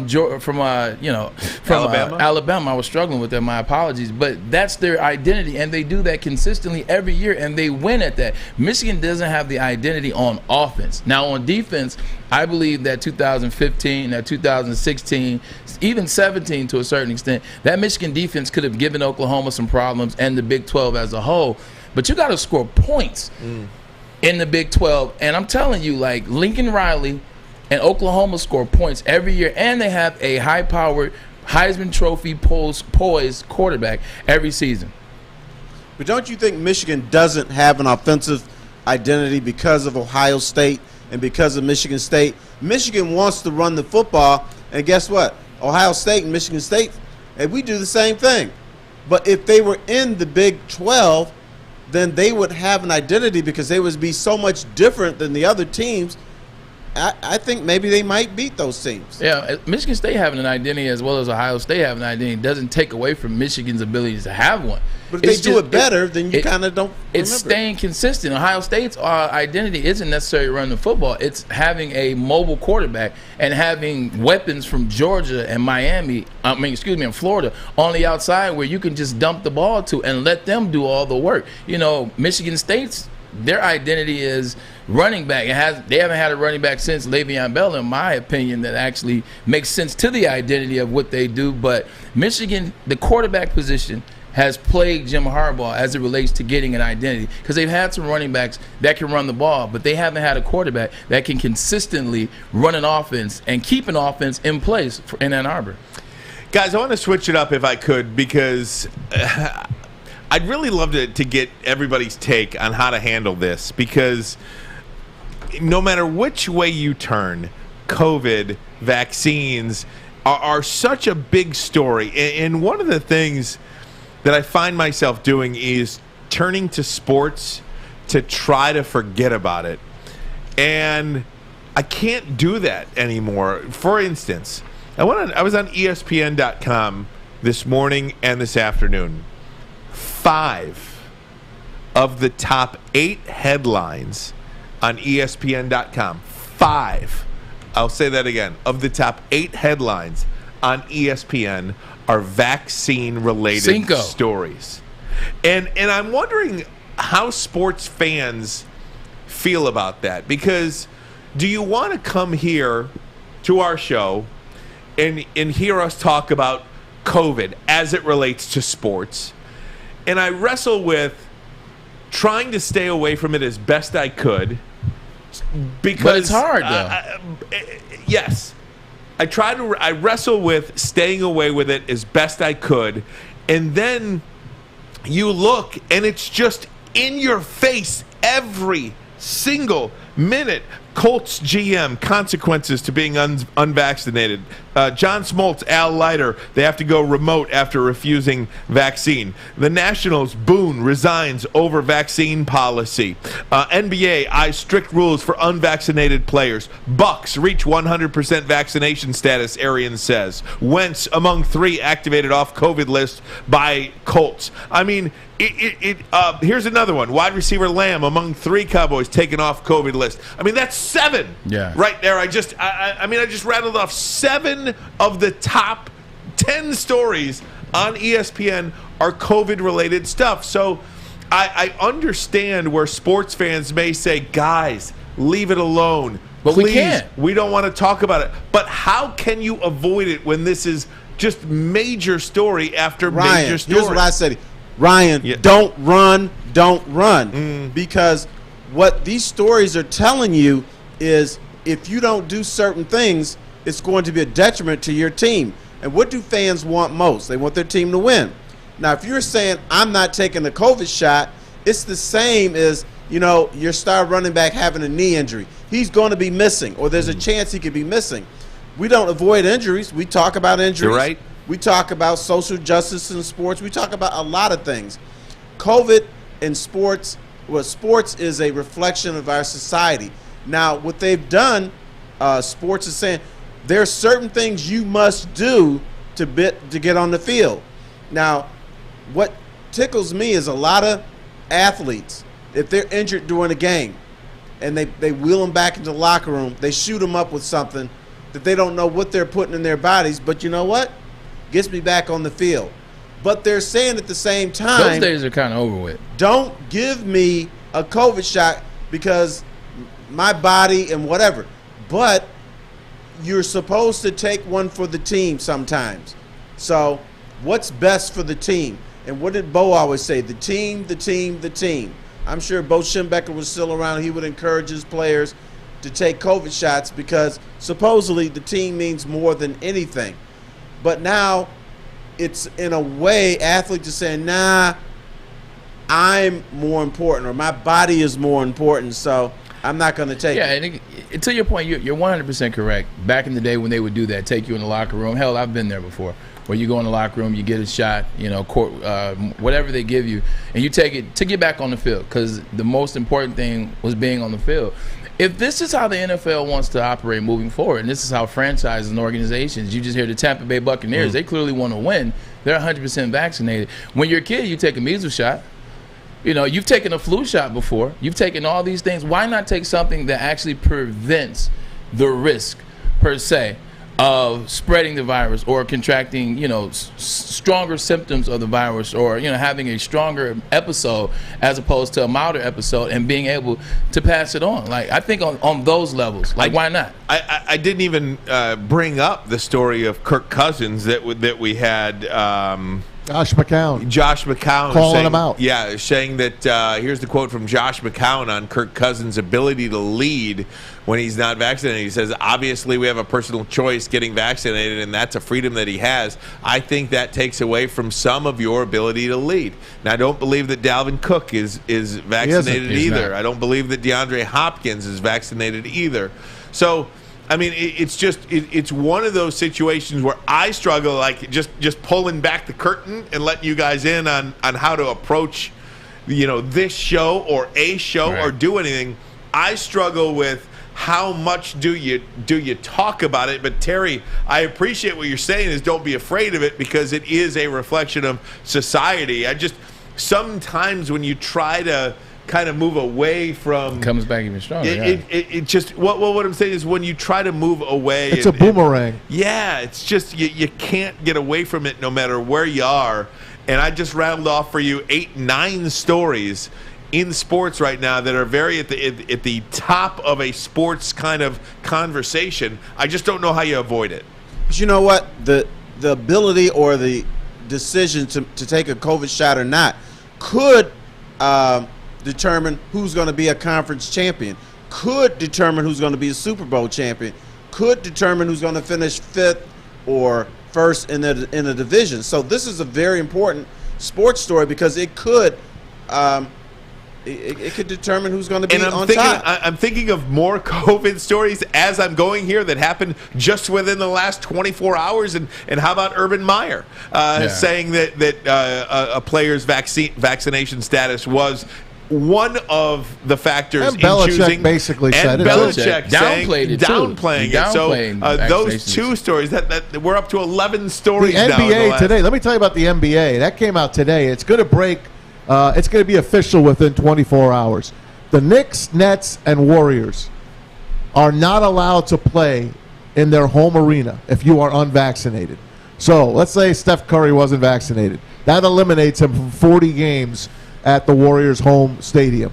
Here, keep going now. Those same unvaccinated players will have to separate from their teams. They can't eat with them, they can't drive with them, and they can't fly with them. They can, but they have to be on their own special. They have to be in the back of the plane, the back of the bus, the back of the cafeteria. And as far as coaches, people that keep score, referees, they must be vaccinated or they're not allowed within 3 feet of a person. That's NBA rules. At the end of the day, I'm just over it. Like, and I know I use at the end of the day of a lot, but this time I actually really mean it. I'm really just over it. The vaccination is something that they put, and people are scared to take the vaccination. Let me go back to what I said earlier. People take measles shots, tetanus shots, chickenpox shots. You get all that as a kid, all those type of, to prevent. And if it comes, it won't be as strong, and you won't have serious repercussions down the line.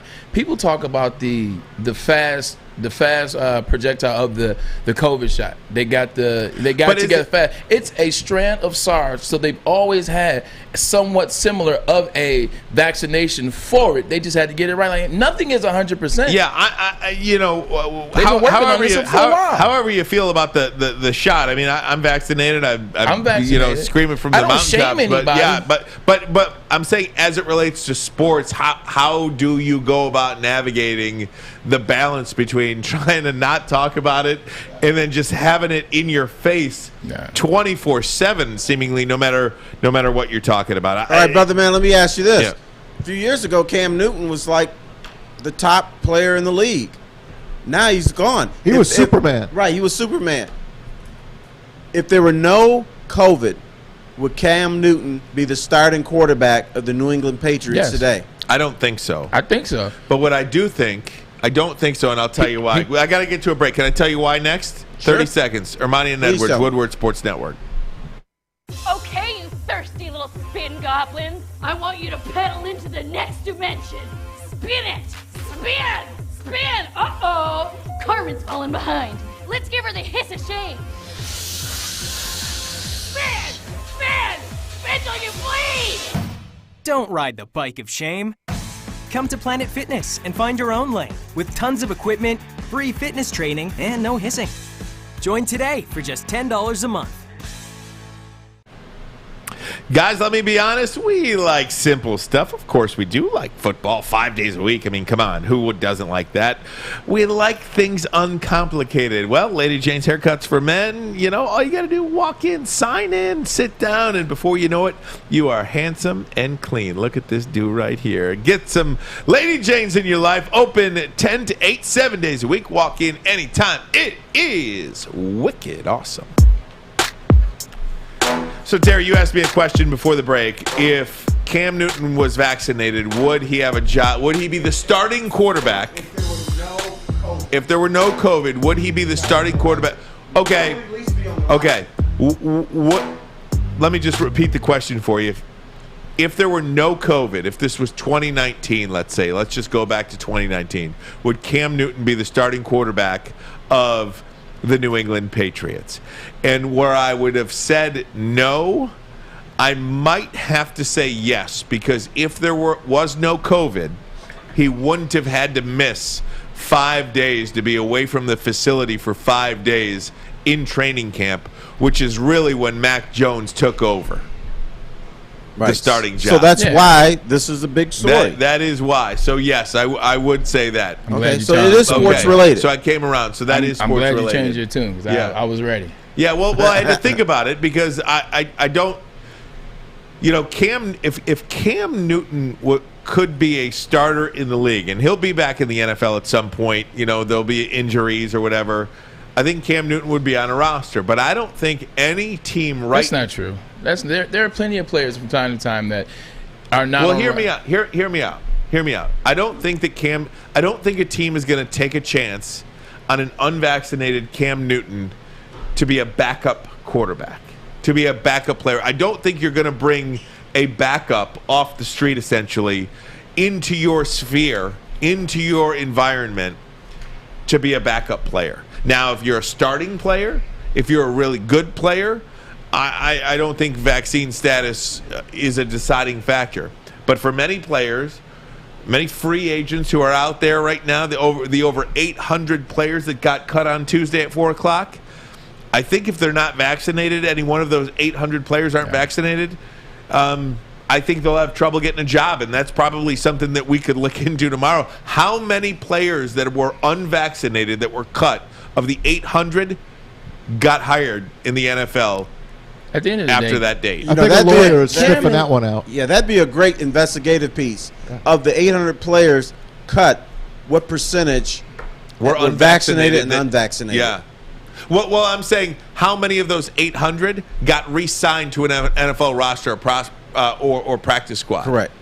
Here's other thing to look out for. Will Cam Newton be the COVID Colin Kaepernick? Of Colin Kaepernick, right. Colin Kaepernick, poster boy. COVID Kaepernick. I don't know about that, and that actually probably has some legs, and we could talk about that. Just talking about Cam will be the starting quarterback for the New England Patriots if he were vaccinated, if COVID didn't exist. Last year, he was on a roll. Literally should be 3-0 after the first 3 games, and they dropped the ball at the very end of the game in Seattle last year. It's 3-0. He misses a game because of COVID, and then COVID bothered him the rest of the season. You see Cam's finish, Maz, all the time. Cam had 26-57 after missing 2 games and 8 touchdowns. He also had 600 yards rushing and 12 touchdowns. Cam has always floated around 3,300 yards. He didn't do anything almost different than he's done. He had literally the same type of season. His MVP season, the one where he was doing this, and you say he's not that same Cam. Well, guess what? That was only 3,837 yards and 34 touchdowns.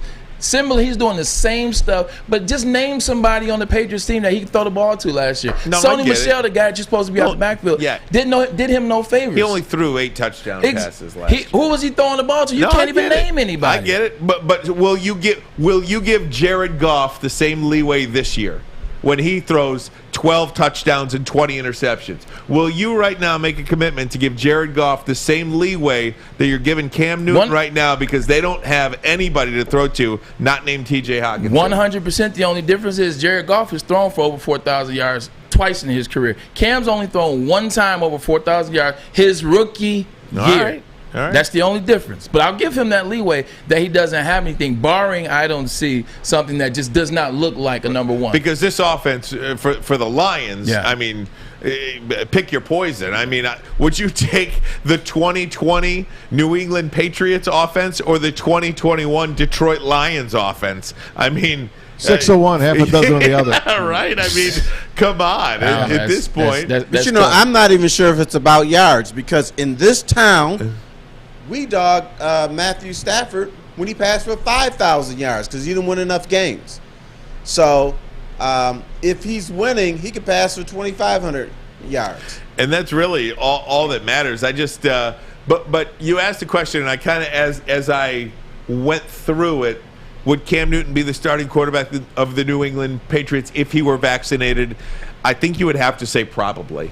And there's no 100% answer on this one, but I think you would have to say probably because at the very least he would have never had to miss those 5 days in the middle of training camp to be away from the team because of the testing that he had to go through, where Mac Jones kind of waltzed in and took control. Not to mention you've never heard Bill Belichick say anything negative about Cam. You've never heard Bill Belichick come out and say. Nobody really ever You see has. what I'm saying? Like, it hasn't been a situation like he had a couple brush-ins down in Carolina over the years, just a couple. But it was nothing like that. The teammates love him. He was buying into the system. He's always in shape. Like, he's done everything the correct way with the exception of those 5 days for that. So he definitely is a quarterback because you're looking at last year. You're looking at now you're building something like, let's not talk about some bad decisions that Belichick had last year. Let's talk about those first-round tight ends that are no longer there. We mentioned the Lions. Can I just tell you? Cuts? Brashard Perriman? They brought most of their cuts back on the practice squad. You know, and we could throw it up in a minute who they brought back, but I got to tell you, I'm starting to feel good about these guys. Really? Uh-oh. I am. Michigan, the Lions, they're persuading you. I don't know. I think you just punch drunk. What time did you get up today? It's not even a factor. It's not even a factor. I'm starting to feel good about the Detroit Lions, and I don't know why. Elaborate. Neither do I. Maybe it's because we're getting close to the season, and we really haven't seen them play yet. I mean, we haven't seen anything. Optimism is a drug. Overrated. Optimism is a drug. Optimism is my drug, and I am feeling good about the Detroit Lions. I don't know why. They're gonna beat San Francisco.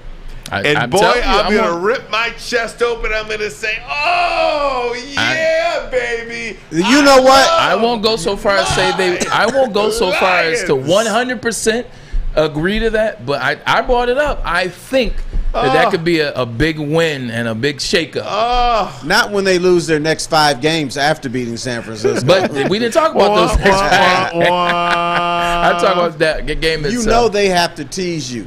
They have to win a game where you're like, damn, how'd they win that game? They're not going to beat San Francisco. They beat the 49ers? They beat the Patriots. Beat them. They're not going to beat them. They beat the Patriots What's a couple wrong years with ago. You?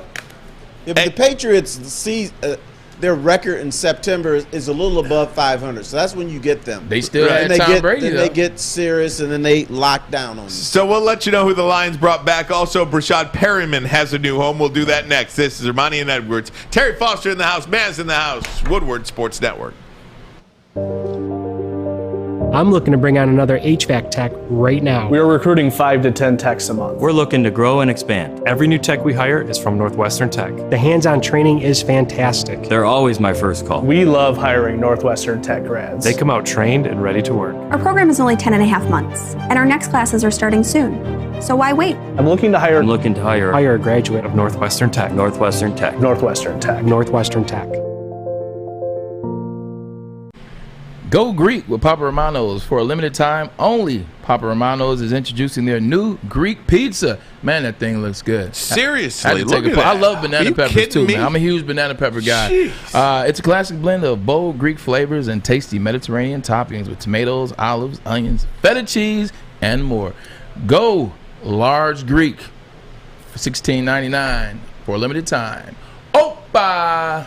Matt, can we get a couple of those in here? What's going on with this? Why not? Seriously, what's the deal? Let's make the call. I'm tired of looking at it and reading it and not seeing it. Maybe like Pizza Friday or something. Ooh, Joey's usually pretty good at Do you know the mistake seriously, you know the mistake you guys are making? According You're not talking all about, we do is make mistakes. You do, but you don't talk about Papa Romano's chicken. Oh, they have good chicken and pasta too. I don't think I've done that before. I gotta bring it. I have it. He's not lying. Yeah, that's when, like, if somebody dies, you give them. Our family always gives food to people. Oh yeah, you got to do that. Right. This is a great show. We talk about COVID and funerals. It's just a morbid show. Some of the best. Some of the best pizza places have like great chicken. Yeah. It's staggering to me.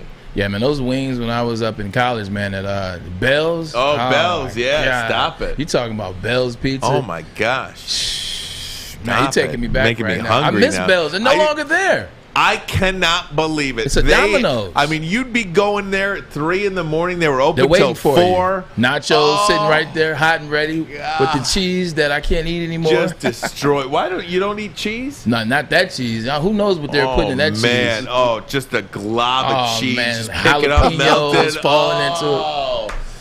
Sorry for getting you guys hungry. 3:27. It's almost time to eat again. All right, stop it. All right, guys. Hey, the Lions have their practice squad.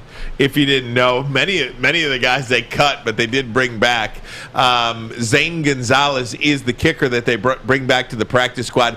Alize Mack, your guy, Maz. He is back. They let him go today, by the way. Oh, they did? Yeah, there's an updated practice squad. Oh, good. So we get old information here on That's the. okay. Nikel Roby Coleman, is he still on the practice squad? Yes. Nikel? All right, good. Nikel Roby Coleman. So there it is. If you're watching, there you have it. He's like the perfect name for a DB because he can be the nickelback. Running back Craig Reynolds on that screen as well. Alex, I sent you the updated. Check it out. Very good. On the tweet. Very good. Brashad Perriman has a new home as well. Chicago. It is in the division. That's your guy, Terry. You love. I was hoping that he would stick around because I used to kick it with his dad a lot of times. In fact, Brett Perriman, who used to play for the Lions, we had a huge blow-up. One time, Brett was always screaming for the ball. They had Herman Moore and Johnny Morton and Barry Sanders, and Brett was like, get me the ball. So I wrote a column, Brett Perriman has earned it, get him the ball. So the next game, they're playing at Tampa, and the Lions are down 1 score, and they're moving down the field. They pass to Brett Perriman. He fumbles. And then after the game, there were some Lion fans throwing fruit and vegetables at the Lions as they walked off the field because they were ticked off. So my column that day were disgruntled Lion fans threw lettuce and tomatoes at the Lion players as they walked off. I said, those lettuce and tomato slices, or those rotten lettuce and tomato slices, all should have been directed at Brett Perriman. Brett Perriman. Yeah, he was mad. He said he's going to bring his boys up from Miami to kick my butt. Brett Perriman, they don't play that down in Miami. And I was like, bring him on up here. So the fellows from Detroit will send him back with their tails between their legs. Are you kidding me? Yeah, so we went at it for like 4 or 5 days. I've been a part of both. I don't think either side wanted smoke. How'd that turn out? Here's the. Like later in the week, Brett said, come over here. And he said, it was all love. I know you doing your job and stuff. So we hugged it out then. So it was good after that. That's great. You know what's interesting I find is, how when a Lions player leaves Detroit, he usually goes to Chicago, or Chicago leaves and goes. I'm just going to run some names down, vice versa. You have Rashad Perriman doing it today. Here's some notable Detroit to Chicago's, or Chicago to Detroit. You got Eric Kramer. You got Kevin Jones. You got Roy Williams, Israel Idenajeh. You got Mark Carrier, Leonard Floyd. I think it's because when you play someone twice a year, and Rashad Perriman didn't play for the Lions for a whole season, but when you play against someone for years, they see you twice a year. They know where you are. I remember when I was in the Jets, we brought up Jason Taylor. That's because the Jets have been seeing Jason Taylor for years. I myself, when I went to the Jets, where did Rex start? Rex started with the Baltimore Ravens, and I played against them when I was with the Browns every season, twice a year. So I think that's why you see that. But it's just always interesting. They're like, Chicago's not far. Detroit's not far. And you kind of feel like you have a quicker time adapting, adapting, know them already. right? Fans cheer already. Like if you're Chicago and you get Roy Williams, don't forget about we know him already. Chelios and the Red Wings. Black Sox to the Red Wings. That's a good one. How about Curtis Granderson to the Cubs? Oh yeah, that was one. Yeah. Let me give you an update. How about Nick Castellanos to the Cubs? That one too. Anyway, here's what happened to the practice squad. They let Tim Boyle. He goes on injured reserve. And Deshaun Hand, he goes on injured reserve. Shocking. So that opened up 2 people. So they signed Darren Fells again, the tight end, and Dean Marlowe, the safety. And Dean Martin? Dean Marlowe. Oh. Not Dean Martin. Okay. Martin and Lewis? No. Just making sure. So they released Rashad Berry, Miles Brown, Alizé Mack, number 84, and Dedrick Mills. Then they re-signed to the practice squad quarterback Steven Montez, Jesse Lemonnier, the outside linebacker, cornerback Parnell Motley, Jared Pinkney, tight end, another tight end, Shane Zylstra. There you go. I would challenge any team in the NFL on a roster to have better names than the Detroit Lions do. There are some names on this roster. Amon St. Brown. Oh, man. Amon Ross St. I feel Brown. bad for Dan Miller. Jesus Oh, yeah, Christ. he's been practicing. Levi Onzarike. Some names on this roster. He's got some serious names. Yeah. I'm looking at something. Amani Oruware. I'm looking at something right now. And Igbe Quike, whatever. The running back / kick returner. Anyway, his dad was the kicker for the Tampa Bay Buccaneers. Donald. Donald Igbe. His coach, Donald Perkins, Ray Perkins at the time. I know that name. Called him Donald Kicker.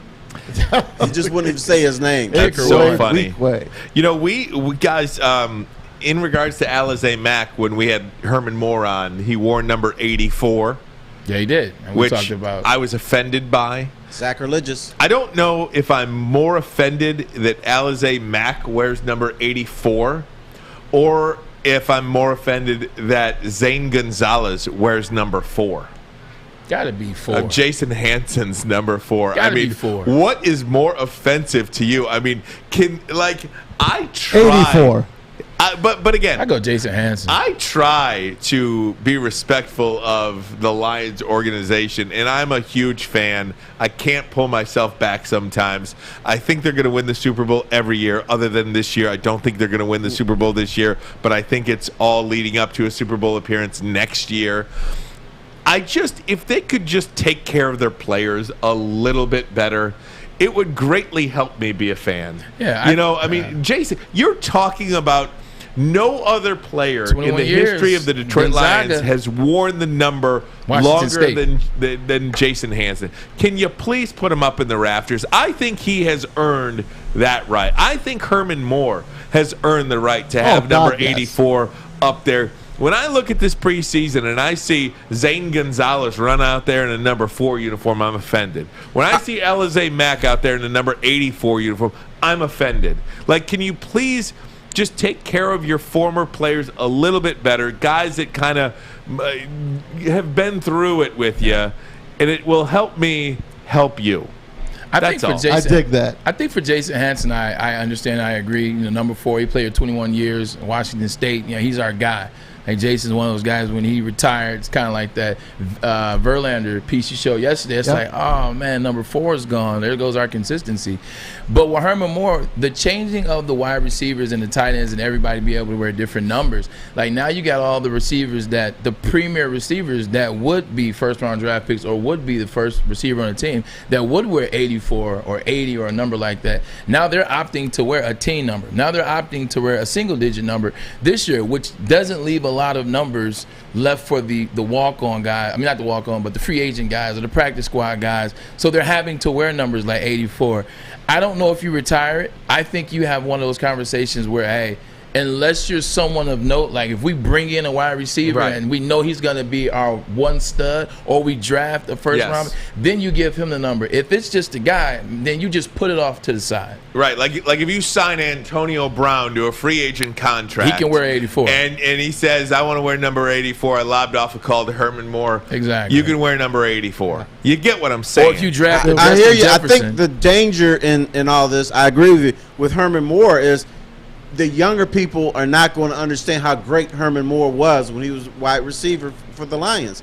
And the disrespect for Herman Moore began when Matt Millen took over. Herman Moore, horrible. Yes, Herman Moore, always had that the end zone fade. Whenever the Lions got inside the 10-yard line, they did the little jump pass for Herman Moore, and he would pull it down. When Matt Millen took over and they were inside the 10, Herman Moore never got that play again. And so I asked Herman, could you still produce that play? He said, oh, heck yeah. But they would never call it.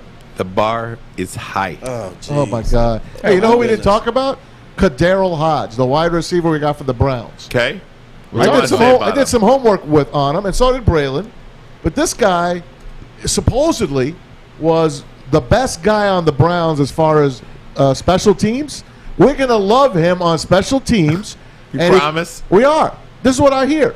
And he caught 11 passes only last year. You're sourced on that? Yes. We got 11 passes, all of them for first downs. He's supposedly a very physical wide receiver, and he would have made the Browns, but they're very deep at wide receiver. Very deep. Yeah. So I think the Lions might have got a gem here. Well, I hope so. Austin Seibert supposedly has a very good upside as well with Cincinnati, with Cleveland. Great kicker in for Oklahoma back in the day in college. He's only like 2 or 3 year veteran. I mean, so maybe you got an upgrade there at kicker as well. Wouldn't that be nice? It would be nice. I think Matt Millen's first year was 2001, so Herman was gone, wasn't he? Herman was still there. He had a year or two left. He did 1 year because he went to the Giants. He went 1 year to the Giants. So he only played with Millen for a season. He could only put up with so much. Very true. I like Carter Rowell, and I think that can help us on special teams. I think it gives you some, a receiver that also can dual threat in the special teams game and help get some reps. But I like John Brown. Like, I'm looking at this. I love John Brown. I'm looking at the notable cuts, man. I like John Brown. He's a speedster. He's a receiver that Jared Goff is used to. Jared Goff is used to those speedy receivers, in and out of breaks fast, dump the ball off to them, and then let them do their thing after the catch. What did Stan say this team needs? Speed. I like John Brown. It's just some interesting players that got cut. We talked about Cam Newton getting cut. You talk about Jordan Brown. You talk about, John Brown. Look at Jordan Howard. Remember his days? This running backs, man, are just running back He's is not tough old. in the NFL, man. For 4 years with the Chicago, but 3 years with the Chicago Bears, he has 4,000 yards and 34 touchdowns in 4 years. What happened to Ha Clinton Dix? I mean, he was he's a little older. He was awesome with the Green Bay Detroit could bring him in. But I mean, he knows the division. He went knows to the the division. Cowboys? He's operated at a high level. He's had star power behind him, and Aaron Rodgers and Buffalo that he's played. That'd be a good player for these young DBs to learn under. I don't disagree with you. If you look at the Lions roster, I guess they brought Darren Fells back now. Darren Fells would be the 5th player on the roster of 53 guys that are over the age of 30. Yeah. Everybody else in their 20s. The Lions roster right now is currently constructed of 5 players of 53 that are 30 and older. That is extremely young. Yeah, I understand trying to have that young roster because it gives you a place to build from, and that's what they're doing. They're trying to really imprint their identity moving forward. Like, this is the culture that we want to build. But in part of building that culture is having the right type of veteran come around. Ha Clinton Dix has operated at a high level for a long time. He's been in NFC championships. He's been in big games. Like, he's somebody that can be an on-field coach where Aaron Glenn doesn't have to always totally coach. Agree like, with he's you. an on-field coach. I would like that pickup of Ha Clinton Dix. Totally agree with you. We can finish this NFL talk if you want, guys, but I got to get a break. Also, a major anniversary today in the history of Michigan athletics. We will bring that to you next. This is Armani and Edwards, T. Foss in the house, Maz in the house, Woodward Sports Network. Opa, introducing Papa Romano's new Greek pizza, a tasty blend of bold Greek flavors and Mediterranean toppings, including feta cheese and Greek dressing. Get a large Greek pizza for a limited time for $16.99. Order now at paparomanos.com.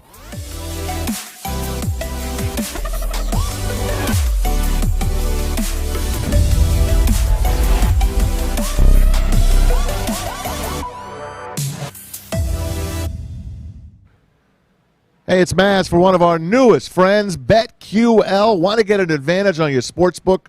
We all do. You need to download BetQL, the only app you'll need to make smart bets. BetQL's best bet computer. It scans 350,000 unique bets per year and gives you the best recommendation for every game and the reason that you should place the bet. Plus, their platform has all the data and analytics that you'd ever need. Head to the App Store right now or Google Play to download BetQL and get started now. Use that promo code WSN at checkout for 25% off any of their subscription offerings. Make sure you check out their special offer in the video description in order to get your free year of BetQL. Don't miss out on your chance to beat the sportsbook this football season. Hey, tell a friend about us. We are Woodward Sports. We are having some fun here. Man, aren't we? And it's just fun. It's natural. It is, and I hope you're liking what you see so far. Hopefully, no matter how you're consuming us, YouTube, Twitter, Twitch, any of the ways that you watch Woodward Sports app. The app, absolutely. If you want to download us for free, you can listen to us in your car. Keyword is free. I know everyone likes that word. That's right. Just Bluetooth us in, but we're having a lot of fun with the network, and we hopefully you are too. And it's just another option for Detroit sports fans in our city and across the country, no matter where you are. Speaking of fun, shout out to my man Fish in the booth with the tuxedo T-shirt on, man. It's from Step Brothers. Fish, and let's get a look at Talladega Nights, man. Let's get a look at that if we can now. Let's get pan over there so we can see the tuxedo T-shirt. I don't know if that's a possibility or not. Well, I'll explain it. It means the internet I think is out, so there's I'm no serious, camera. but I'm here to have a good time. I mean, yeah, I saw Fish walk in today, and I was like, "Damn, you're the man, bro." Yeah. So that's pretty solid stuff. Guys, 14 years ago today, I don't want to do it, but I have to do it. Here you go. It happened and stunned the sports world. Season, and they're going to try to get Hart to the end zone. He does. Bottom of your screen. And the quick slant is Jackson. He'll run away from everybody. Touchdown, Appalachian State. And now Edwards will find the end zone. Touchdown. This is never done. A chance to win a Big Ten. And now Hart, the senior, still on his feet. Cuts it back the other way. Hart to the 10, to the 5.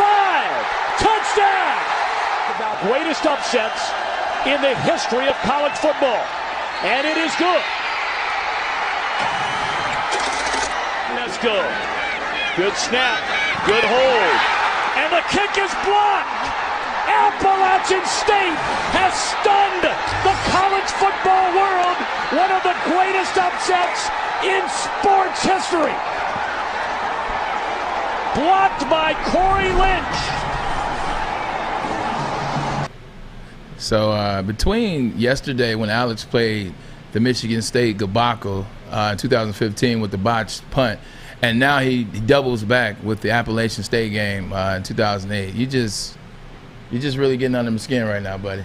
You're really getting under my skin right now, man. I mean, I can't even. I can't wait for Terry Foster to say something. I was on the Michigan pregame, and I was the studio host for Michigan, and that was the first game that WOMC had. It was on WJR. It switched over to the FM. It was the first game. We barely knew how to get It barely knew how to get the game on the air. And the TV happened to be Big Ten Network that day. Guess what? Big Ten Network was the first time that they broadcast a game. It was that game. So we didn't even have the game in the studio. So I had to rely on Frank Beckman and Jim Brandstatter calling the game for me because I couldn't even see that game at that point, and I had to do the pre-half and post, and the shocking game that it was, and here we are 14 years later. I lost so much money on that game because basically like what you do in the NFL and most sports, you always bet on your team. So every Friday you put the bids in, you put the bets, you give people the points, you take the spread, or you give people, hey, look, we're playing Appalachian State, we're playing App State. That was off the board. I give you guys, 2 touchdowns, or I wasn't stupid. Like I knew, like that they were good. But I said, look, I give you 2 touchdowns. I lost a good amount of money, and I had to come in and look at those guys on that Saturday night where you go to meet before curfew, and I'm just looking at guys. Guys are like, ha ha, App State. So if I had never heard the name App State again, I would be okay. Now, I had made fun of Michigan people earlier. I'm going to say this about Spartan fans. They're jerks. My brother-in-law, Big Ralph, loves Michigan State. In fact, his that's how they win. That's how they get their jollies. I know, MSU rocks. That's what his license plate is. But anyway, and my wife Abs is a jerk too.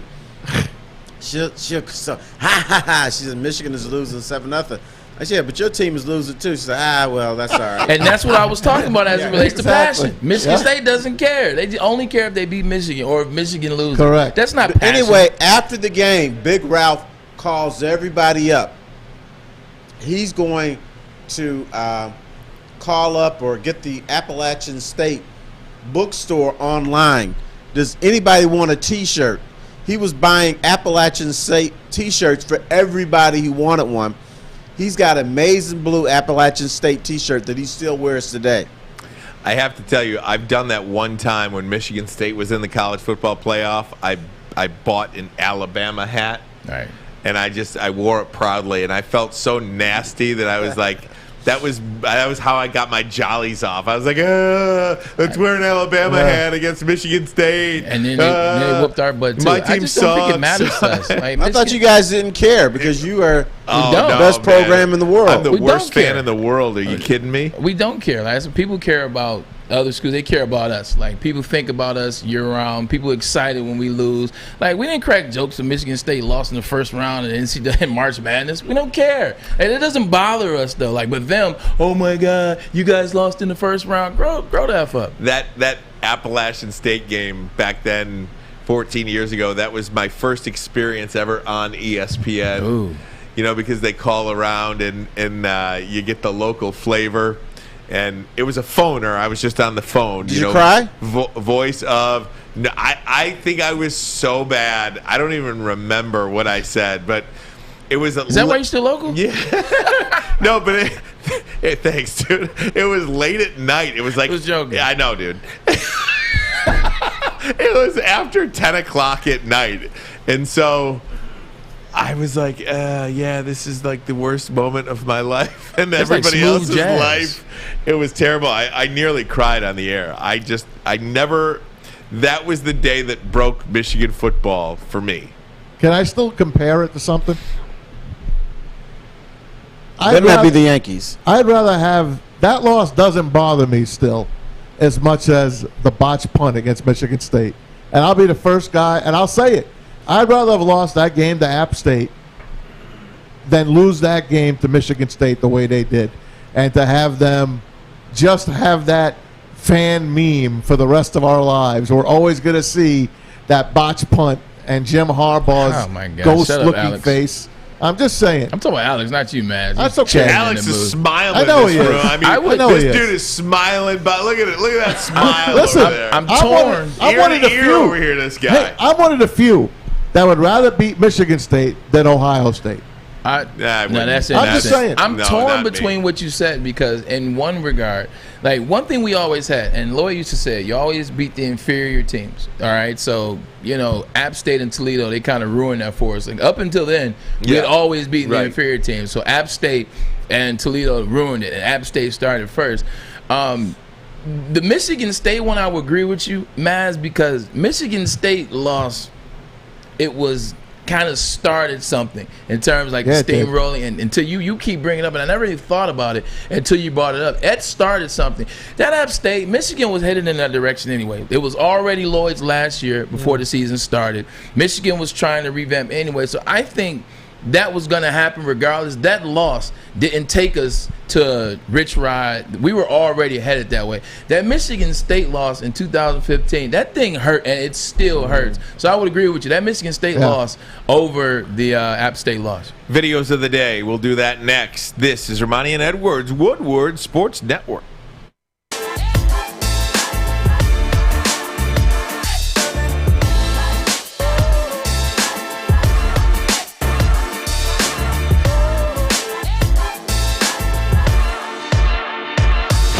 Why realtors love using Hall Financial as a lender?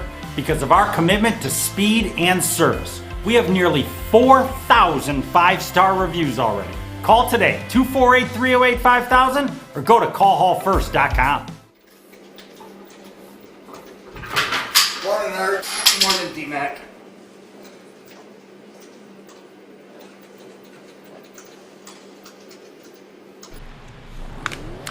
All right, gang, here we are, Woodward Sports Network on a Thursday, September 2nd. The bottom line with Armani and Edwards, Detroit's all-digital network. We are live from the MyBookie studios here in Birmingham, Michigan.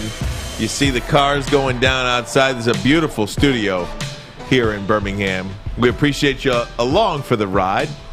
Tom Mazaway, Terry Foster with us as well. Maz, we've got some videos we'd like to play for you. We call these the bottom line videos of the day. Yes, this is something I wanted to play for the last 3 days. But you know what? I kept putting it off. I'm going to lead it off this time. I'm going to wait for Braylon because he's on a quick break here. I'm going to lead it off with Frank Caliendo again. Yesterday we played Frank Caliendo playing Pat Summerall and John Madden, calling that Bishop Sycamore game. Bishop Sycamore. Today, I'm going to play you Frank Caliendo from a year ago or so. This is the day that NFL coaches get the schedule. Check this out. What was that? Whatever. Let's see, what do we have here? Win. I don't give a rat's who are playing. Doesn't matter when, where, place. Just bring them to us. We go to them. Do whatever you got to do to just knock their docs out. Well, we pretty much play everybody exactly the same way, so preparation doesn't matter. You guys want me to memorize the schedule for all 32 teams? Done. I've been thinking about it a lot in the shower. I have been.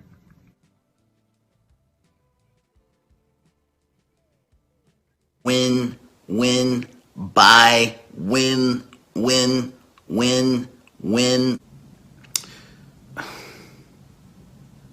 That's what we're going to do. We're going to take them down and knock their blocks off. Win. 16-0, man. Win or lose, we booze, baby. Are we done?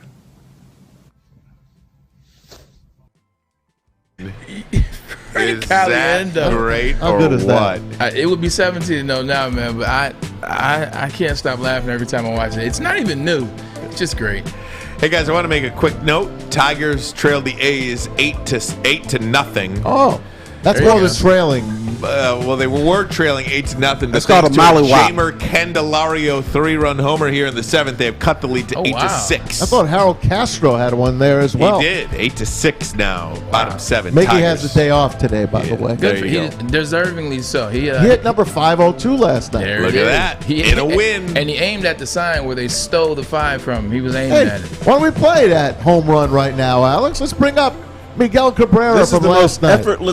Effortless Look how swing I've nice ever and seen. easy this swing is. We'll take a look at it. Talking about this, but I don't think it was a 4:30 call. But there we go. Oh, there's a bullet town. Left field gone.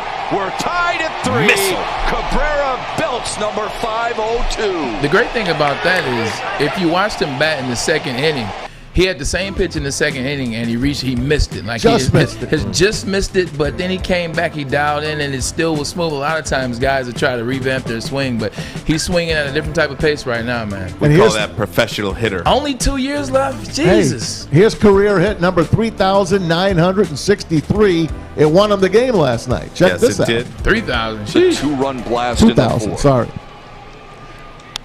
That's a hit. That's a rope. Charge. It drops in front of Marte.